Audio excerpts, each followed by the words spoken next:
Қайырлы кеш, құрметті оқушылар. Сіздермен қазақ әдебиетінен Қасым Қайсеновтің «Жау тылындағы бала» шығармасы бойынша тест сұрақтарын талдайтын боламыз. «Жау тылындағы бала» повесі, білесіздер, ұбт шығармалары қатарында және ұбт-да жалпы осы шығарма бойынша тест сұрақтары келетін болады. Қазір біз шығарманың жалпы мазмұны бойынша қамтылған сұрақтарды талдаймыз. Соны ескере отырыңыздар. Ендеше кеттік. Бірінші сұрақ. Соғыста партизандар қатарында болып, өжеттігімен, тапқырлығымен көзге түскен қазақ баласының тағдыры әңгімеленетін туынды дейді. Бұл бүгін талдайтын «Жау тылындағы бала» повесі. Яғни партизандардың қатарында болған, ол біздегі бас кейіпкеріміз Серіктің тағдыры, Серіктің бастан кешкендері. Мынау бізде өткен жылғы ұбт-ларда келген сұрақ, жалпы сұрақ. Осы секілді форматы өзгерген басқа да сұрақтар болып қалуы мүмкін. Серіктің әкесі Жомарт Мергенбаевтың соғысқа дейінгі қызметі қандай еді дейді. Соғысқа дейінгі дегені Ұлы Отан соғысы немесе екінші дүниежүзілік соғысқа дейін, яғни соғыс басталмастан бұрынғы атқарған қызметін сұрап тұр. Шекарада, мектепте, зауытта, ауруханада. Естеріңізде болса, шығарманың басында бір нәрсені күтіп жүрген адамның эмоциясымен таныстырады автор бізді. Ол күтіп жүрген адам осы Серіктің әкесі Жомарт Мергенбаев еді. Сол кездегі күтіп жүргені ол 2 жыл бойы көрмеген өзінің ұлы еді. Қазақ жерінен, қазақ даласынан, өзінің туған ауылынан осы шекараға жазғы демалыс кезінде келе жатқан баласы мен әйелі еді.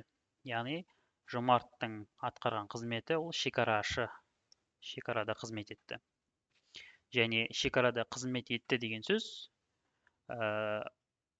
Германия, фашистік Германия соғыс бастаған кезде ең бірінші кезекте осы шекара шебіне бұзып кірген болатын. Яғни Жомарт Мергенбаевтар алдыңғы шепте болды деген сөз. Келесі. Жау тылындағы бала повесінде соғыс басталған кездегі басты кейіпкер Серіктің жас шамасы дейді. Бізде 7, 10, 15, 12 деген нұсқалар келтірілген. Шығарманың басында 2 жас қатар аталады. Ол 7 және 10 жастар.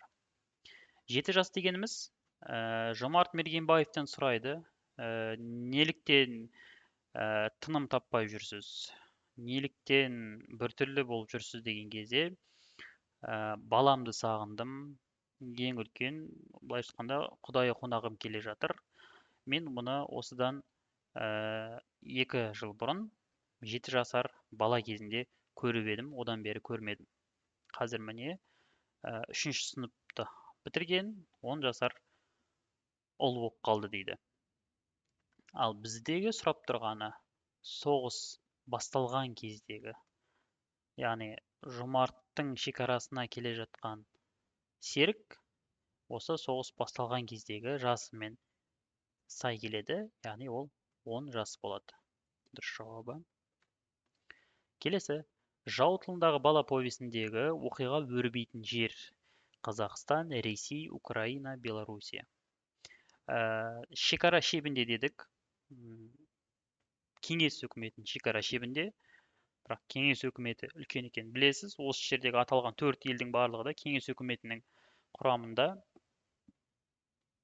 Ал оқиға, яғни партизандық әрекеттер өрбіген жер сол кездегі ауылдық жерлерді айтсақ та, ол жердегі тұрғындардың есімдерімен танысақ та болады. Немесе шығарманың ең басында Қасым Қайсеновтың өзі автор жазып кетеді.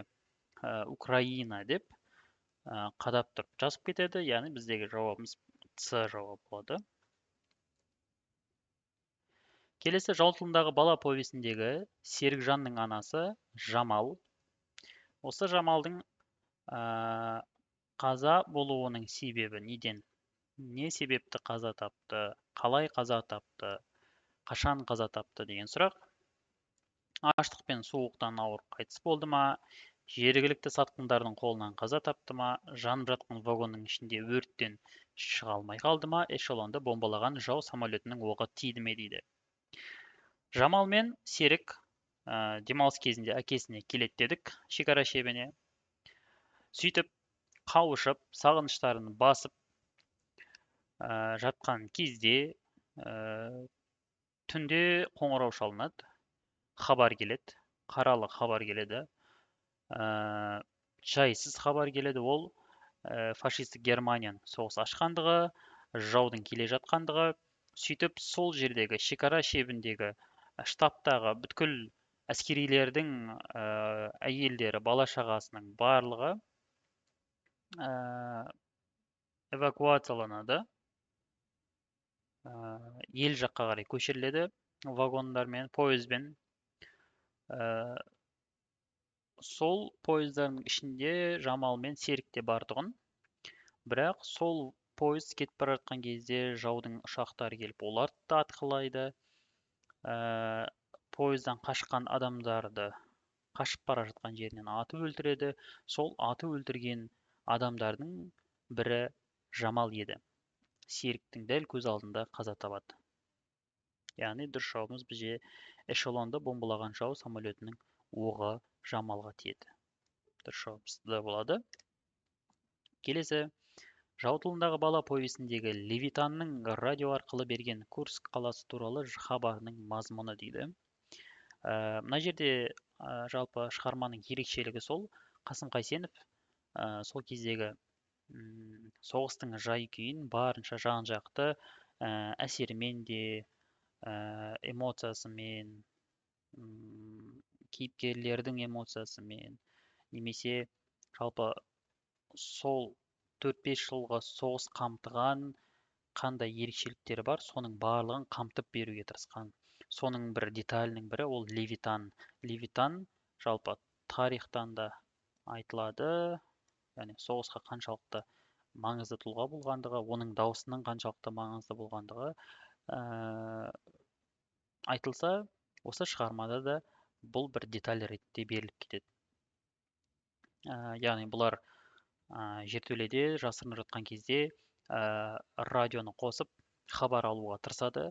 Сол кезде хабар алуға мүмкіндік туады және Левитанның қоңыр үнін естиді. Және Левитанның сол кездегі хабары осы Курск қаласының жағдайы еді. Сол кезде не айтылды дейді. Қаланың бір бөлігін өртеп жіберу стратегиялық жағдайымен уақытша жау қолына қалдыру ма? Жау әскерін толық талқандап қаланы азат ету ме? Курск түбінде бейбіт келісімге келу ме дейді. Сол кезде олар көңілсіз хабар естиді. Көңілсіз хабар шарасыздығын білдіреді. Яғни шарасыздық дегеніміз стратегиялық жағдаймен уақытша жау қолына қаланы қалдыруға тура келді дейді. Және бұл хабар сол кезде айтылып жатқан кезде кейіпкерлерде әлі де үміт бар екенін сездіріп өтеді. Келесі, Серіктің тек түнде ғана тапсырмаға шығуының себебі неде дейді. Енді біз сюжеттермен келетін болсақ, жалпы Серіктің анасы Жамал эшелонды атқылаған кезде қаза тапты дедік. Сол сәтте Анна Ивановна, қасында Борис деген баласы бар еді. Ол да сол кездегі әскеридің әйелі, Борис те әскеридің баласы, тура Серік секілді. Жамалды көмуге немесе топырақпен жабуға мүмкіндігі болмай, бетін киіммен, лыпамен жауып кетеді. Және Серікті өзінің қасына алып, өзінің қамқорлығына алып, сапарын жолын жалғастырады, жаяулап. Сөйтіп Анна Ивановнаның ауылында болады, сол жердегі жау тылында қалады, атайтып тұрғандағыдай. Ол жердегі полицейлардың арасында немістердің гестапылардың арасында жүреді, партизандық тірліктерін жасайды. Қазір сол кездегі Серіктің жағдайын айтып жатыр. Түнде ғана тапсырмаға шығуының себебін сұрап жатыр. Ауылына жетпестен бұрын бірнеше қиындыққа тап болады. Анна Ивановна, Борис, Серік үшеуі қандай қиындық? Ол серіктің бірден көзге түсуі. Өйткені олар Украина даласында жүр, славян ұлтының адамдары, сарыша келген адамдар, тек арасында бір ғана қара торы бала жүр. Ол серік. Мынау азиат қой, бұл қайдан келген бала деп барлығының көзі бірден соған түсетін еді. Бүткіл назары сода еді. Немістердің де, сол жердегі жергілікті халықтың да. Ал Анна Ивановна не дейді? Бұл менің өзімнің екінші күйеуімнен туып алған балам дейді. Серік те оны мама деп атайтын еді. Сөйтіп олар жасырынып ауылына келеді. Ауылында жүргенде де еркіндікте емес, жасырынып жүретін еді. Сөйтіп мына жердегі сұрағымыз не болады? Ол бір тапсырма орындау барысына шыққан кезде қасында Борис болады. Күндізгі негізгі мәселені Борис тындырады. Ал серік түнде шығады, күндіз деген тасада жүріп көрінбейтін тірліктерді жасайтын еді. Мына жерде қара торы болғандықтан дейміз. Бағана себебін айттық, ол басқалардан бірден ерекшеленіп тұратын еді өзінің қара торылығымен. Келесі, кішкентай Миша Гамонның өлімінің себебі не дейді? Миша Гамон деген ол Марияның інісі, Абраменконың балдызы деп таныстырады. Миша, Галя, Иван дегендер осы Марияның бауырлары. Жалпы автор шығармада тек серікті ғана емес, сонымен қатар Абраменко отбасының да қаншалықты жақын тұтқан, көрсете білген, байланыстырған серіктермен. Және осы Миша Гамонның өлімінің де өлімі арқылы да сол кездегі фашистердің жауыздығын немесе тылдағы қарапайым халықтың ауыр кезеңдерді кешкендігін көрсете білген. Енді мына жерде өлімнің себебін сұрап тұр. Гестапоның азаптауына, яғни немістердің азаптауына шыдай алмай қайтыс болды дейді. Орманда адасып суықтан үсіп өлді дейді. Тұтқыннан қашып бара жатқанда жау оғы тиді дейді. Жау әскері оны дарға асып өлтірді дейді. Бұл жерде жалпы партизандарға, тікелей партизанға қатысы бар, партизанға көмектескен адамдарды дарға асып өлтіріп те жатты, азаптап та жатты. Миша біріншіден тұтқынға түседі және тергеуге алынады, сұрақтың астына алады оны. Бірақ қамауда жатқан кезде оны құтқарып жібереді. Қашып бара жатып артынан немістер көріп қойып қуады, атады және сол атқан оқтарының бірі кімге? Мишаға тиеді. Кейін ол қансырап орманның жанына келгенде өледі. Дұрыс жауабымыз С болады сол кезде. Келесі сұрақ. Шығармадағы немістер өртеп жіберген ауыл қайсысы дейді? Ол ауыл осы кімдердің? Анна Ивановналардың өмір сүрген, сол жерде жүрген ауылы Македон ауылы еді.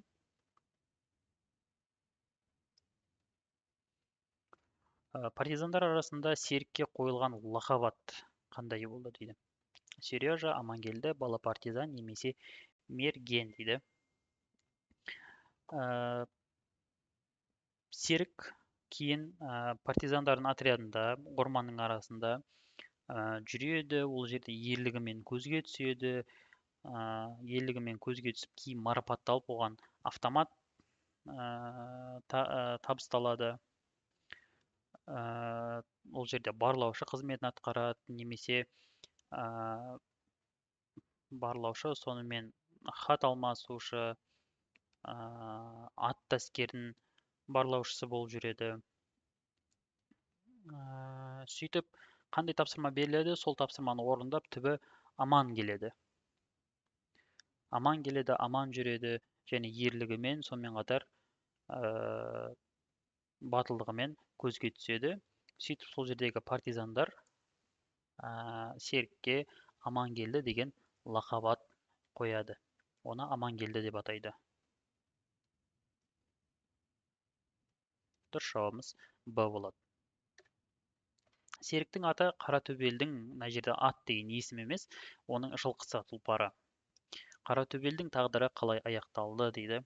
Енді мына жерде тағы бір нәрсе бар. Бағана айттық біз, Қасым Қайсенов бүткіл нәрсені осы 100 беттік шығармада сыйдыра білген, көрсете білген бүткіл деталь, соғысқа қатысты детальдарды, Қасым Қайсенов тікелей өзіне әсер еткен адамдар да барлығы қамтылған, және мынау да бір ерекше символдық деталь десек болады.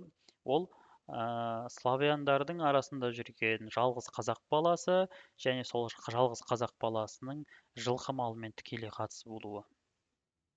Ол жерде аттотряд, аттаскер, сол аттаскердің командирі серіктің қазақ ауылында туған, естіп және оның жылқы малына, атқа міну қабілетіне көзі жетіп, оны өзінің қарамағына алады, өзінің қол астына алады, және аттаскермен тікелей байланысы бар тапсырмаларға жібереді.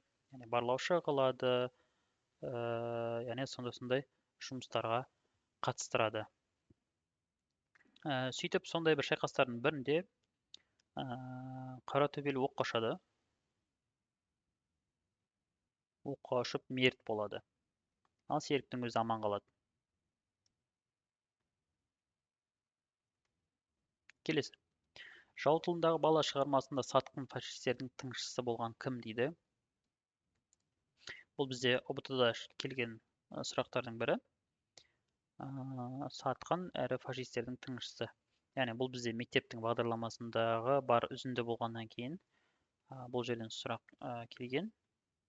Иван Гамон дейді. Иван Гамон бағана Марияның інісі дедік, яғни Абраменконың балдызы, ал олар тікелей партизанның тікелей қатысы бар адамдар болғаннан кейін олар сатқын бола алмайды. Тамара Чуляк, Иван Дементьевич, Абраменко дейді. Абраменко да болмайды дедік. Иван да болмайды. Мына жердегі Тамара Чуляк еді. Оны былай таныстырады сіздерге. Анна Ивановна Серік пен Бористі өзінің ауылына алып келген кезде бірінші ауыл шетіндегі үйге тоқтайды. Ол Аннаға тікелей кезіндегі естелігі бар үй еді, өйткені ол жерде өзінің құрбысы тұратын еді. Ол құрбысы осы Тамара еді. Көреді, бірақ ол жерде басқа нәрселерге куә болады. Үйдің ішінде немістер жүрген еді. Сол жерде Тамараны да көреді. Кейін келе көз жетеді. Тамара осы немістердің шашбауын көтерген адамдардың бірі болып шығады. Яғни ол сатқын фашистердің тыңшысы болады. Тыңшысы дегенде осы тылдағы партизандарға қатысы бар адамдарды ұстап беріп, кімнің не бүлдіріп жүрген фашистерге айтып беріп, сондай сатқындық істермен айналысатын еді. Келесі. Жау тылындағы бала әңгімесіндегі сатқын кейіпкер. Бұл бағанағы сұрақтың тағы бір басқаша форматы десек болады. Борис мен Тамара, Боря мен Антон Шал мен Тамара, Анна мен Иван Шал дейді. Қарап отырсаңыздар, Тамара деген бар. Мына жерде біз Тамара деген вариантты қарастырамыз. Мына жерде Тамара деген бар. Және Анна мен Иван Шал дегенді біз алып тастаймыз. Боря деген Борис, екеуі бір. Антон Шал деген осы сатқындардың қатарында.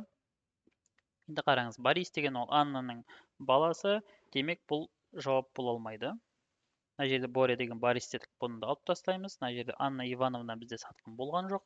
Сонымен бізде С варианты қалады, ол Антон Шал мен Тамара. Антон Шал мен Тамараға тән іс-әрекеттер дейді. Бұл бағанағы сұрақты тағы да бір басқаша форматта беріп тұр. Өткен ұбт-ларда келген сұрақ. Ауылдастарына сатқындық жасады, елдегі партизандарға көмектесті, тылда қалып қажырлы еңбек етті, тұтқынға түскендерге көмектесті дейді. Енді мына жердегі варианттардың ішінде А болады, мынаның дұрыс жауабы. Ал мыналарды біз талдап өтейік. Кімдердің әрекеттерін айтсақ болады деген секілді. Елдегі партизандарға көмектескен ол бағанағы Марияларды айтсақ болады. Олар хабар алмасу арқылы, хат жазысу арқылы партизандарға тікелей көмектесті, немесе фашистердің қандай әрекет жасайын деп жатқанын, олардың қайда жүргендерін айтып отырды партизандарға. Ал партизандардың негізгі отряды, білесіздер, орманда жасырынып жүрді. Одан кейін тылда қалып қажырлы еңбек етті дейді. Бұны біз шығарманың соңғы жағында Анна Ивановнаның ауылдағы сүт фермасын, цехын қалыпқа келтіріп, сол жердегі атқарған еңбектерін атасақ болады. Одан кейін тұтқынға түскендерге көмектесті дегені бізде мысалы Мишаны құтқарып қалған Игнатовичті айтсақ болады. Келесі, Серік пен Бористі киіндіруге бұйрық берген кейіпкер кім дейді. Шығарманың соңғы жағына қарай қызыл әскер осы тылда қалып кеткен, жауда қалып кеткен ауылдарды қайттан босатып алу үшін шепті жарып келеді. Сол кезде осы партизандармен олар жолығады. Сол кезде штабтың ішінде Анна Ивановналар, Серік, Бористер жүреді. Сол кезде екінші Миша, бағана бірінші Миша ол Марияның інісі дедік, ал екінші Миша ол Мұқан, сол кездегі қазақ жігіті. Ол қазақ жігіті осы Серікті байқап қалады, кейін оның қасына алады, сосын подполковникқа көрсетеді, Красюкке. Сосын әңгімелесу барысында Серік пен Борис екеуінің де артиллеристердің балалары екен біледі. Ал мынау подполковник Красюк осы артиллеристердің подполковнигі еді. Бізден сендерге бір символдық сыйлық болсын дейді. Сөйтіп екеуіне киіндіруге, артиллеристердің киімін тіктіруге бұйрық береді. Дұрыс жауап осы Красюк болады. Красюк кейіннен Анна Ивановнамен де кездеседі. Осы Серік пен Бористі өзіміздің штабтың қатарына алып, өзімізбен бірге алып жүрейік, оқытайық, оларды тәрбиелейік деген ұсыныс айтады, бірақ Анна Ивановна келіспейді. Сөйтіп тағы бір ұсыныс жасайды, онда біз адрестерімізді алмасайық, бір-бірімізге хат жазып тұрайық, біз Борис пен Серікті бақылауымызда ұстайық дейді. Келіседі. Кейін осы Красюк Серіктің әкесін тауып беруге көмектеседі. Серік пен Борис соғыс аяқталған соң кім болғысы келді дейді.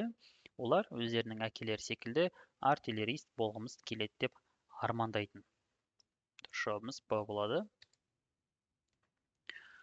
Осымен біздің жау тылындағы бала шығармасын талдауы аяқталды.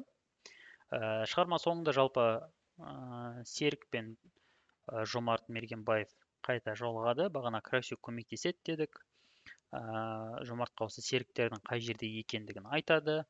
Жомарт өзі келеді. Басында Анна Ивановна Борис Серік үшеуіне қазақ ауылына көшіп барып, сол жақта өмір сүрулерін ұсынады. Бірақ Анна Ивановна мен осы тылда қалайын, көмектесейін дейді, еңбек етейін дейді. Бұл жаққа да адам керек дейді. Кейін Серікті Жомартқа ілестіріп жібереді. Бір аманатын орындадым, екінші аманатта қиянат жасап қоймайын деп қорқып, Серікпен қош айтысады. Так, ендеше талдауымыз осымен тәмам болды.